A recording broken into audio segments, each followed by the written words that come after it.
Hey, what's up, everyone? Got another update. um, it's Saturday morning. Last night I worked out here for a couple hours again, and let me get the camera turned around. I'll show you where we're at. As you can see, everything. Keep in mind, everything is mocked up right now.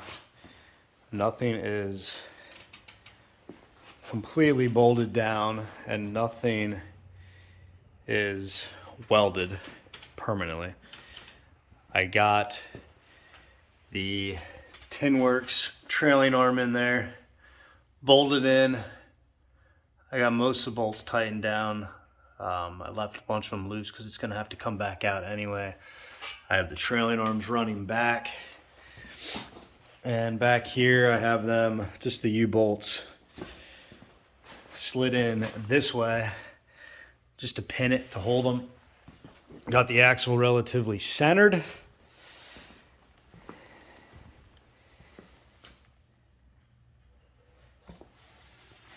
Right now it's set up and I have it all the way up.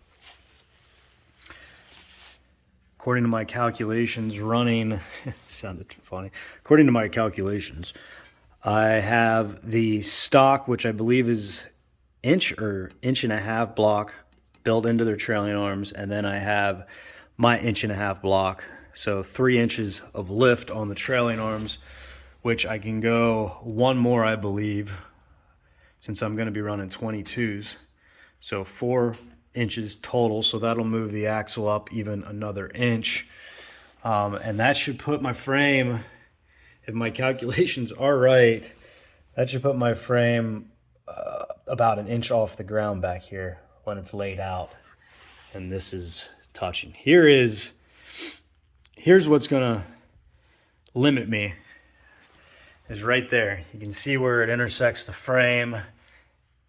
That bag mount on the trailing arm I'm gonna cut off. Technically I can mount the bags there, but I'll be able to go lower with them mounting them over top of the axle. I reached out to Spencer from Rydman, and I was concerned, as you can see down through here, the axle it should be back a little bit. And with his work, he explained to me that it's designed, when you're running this low, it's designed to push the axle back, his notches. So it's supposed to be sitting at about an inch, I'm assuming an inch back, because I told him right now my center line to center line, now it's not precise, was about 114 inches. He explained to me that his full frame builds are 116 inches, and that helps center, that centers, when it's laid out, that centers this wheel in the wheel well on the short bed. So it's a 2-inch difference. Thinking about it last night, he probably also pushes the front forward an inch. So it's probably an inch this way and an inch that way.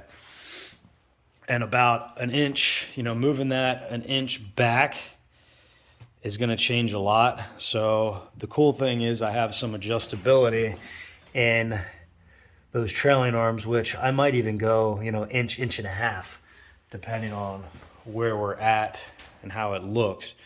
But it looks like everything's going to work out. So my next step at this point, and the goal today, I guess, as I'm talking myself through it here, is to break all this down. Once it's broke down, I am going to let the cross member in, but I'm going to pull the trailing arms out. I'm going to take these notches out again. I'm going to trim some things up on the face of this, just a hair, so I can get that all the way up and closed.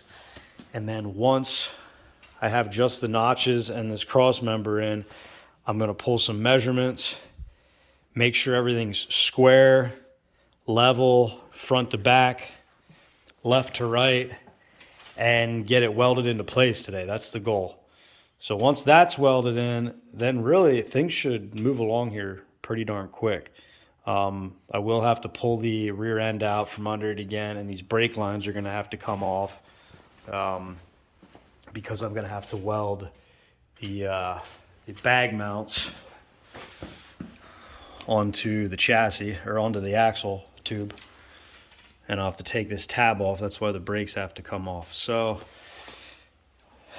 if I can get that done, get this welded in today, and get these pieces cut to plate this, I could take these e-brake tabs off, and I can trim down these bag mounts from the factory or from Tinworks. I think we'll be golden. So that's the plan today. Whether it happens, I don't know. It's only 10:45 right now in the morning, so I have time, but there she sits. I am super happy with everything. Like I said, I'm still waiting on the Boyd tank. Once the Boyd tank is here, the Watts Link kit that I ordered will be here. Should be both here around the same time. They both had the tank and the Watts Link kit both had I think it was 3 to 4 week lead time at the time. It's been about, this coming Monday will be 2 weeks. So I should have this all buttoned up. So yeah, that's where we're at. So let's get to work, and I'll give you an update as the day goes. Hopefully everything goes as smooth as I'm thinking in my head. All right, thanks guys. All right. Update time. It is now 20 after 5 on Saturday. Been at it, and this is welded on. That's what we wanted to do. It was a goal for the day, and we achieved it. So let's turn around here. Man, I look like a dirt ball. Ugh. Anyway. All right, so the goal for the day was to get this squared up and welded on. So that's exactly what we did. She is attached. It's a vertical weld. I don't know why it's not focusing. I want to focus. Anyway, she's zipped around here. It's fully welded on the inside in there. Welded up underneath. So she's in. All right. The other thing I got done today was I said I wanted to box the frame. Got them both cut out via the plasma cutter. And this one I kind of massaged, and I'm working on massaging it in here. I have to trim a little bit off. It's a little tight in here. So I can pop it out. Pop it out a little bit, but this whole seam here will get welded. And once that seam's welded, then we should be good to go. I cut it off here and didn't go under the cab because my idea or my thought process was if stuff, road debris, mud, I don't plan on being in mud, but road debris, salt, all that good stuff goes up in there. It's on a downhill slope here and it flattens out. So I'm hoping everything runs at least to down here where I can, get under there and rinse it out from time to time. Plugged up the holes on top of the frame, so everything should look smooth. I want to remove these, so I'm gonna do that. And I'm gonna make some brackets to the same specs, just something looks a little nicer. This one I might use, I just might clean it up, wire wheel them, and then bolt them on. I think it'll look cleaner and more custom. So. But here I might come up with something different, whether I weld something on there. So I'm going to keep the stock bed floor at this location up here, I think. I'm not sure how it's all going to pan out yet, but I'm going to utilize these mounts. So I do want them there. So that's what we're looking at. Take that plate off of there.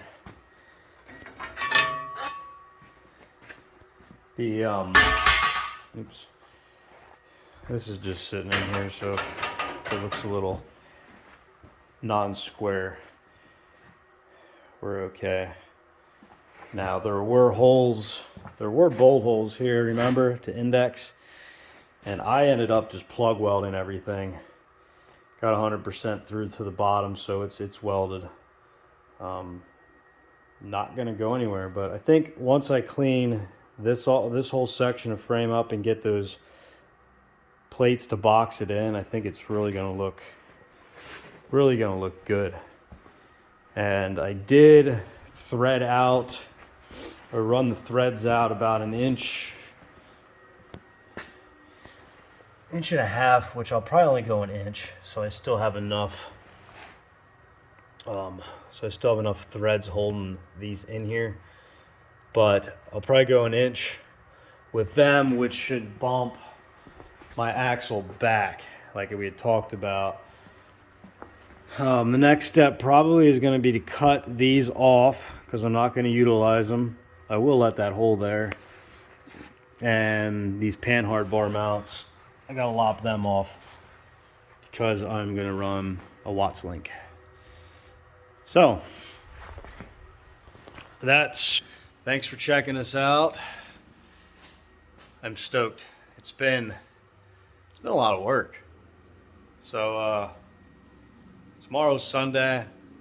Might give it a break and get back to it maybe Monday night, but spend time with the family tomorrow. So, anyway, guys, appreciate you checking it out. Keep following along, and it should really start to come together now. Everything is welded in, so it's a matter of painting this after it gets boxed and pulling the cross member out and getting that painted. And once that's painted, it all can go back together. I can't paint this yet because I got to do the shock mounts. But I can probably get it on the ground relatively soon. Anyway, thanks for checking it out. We'll catch you next time.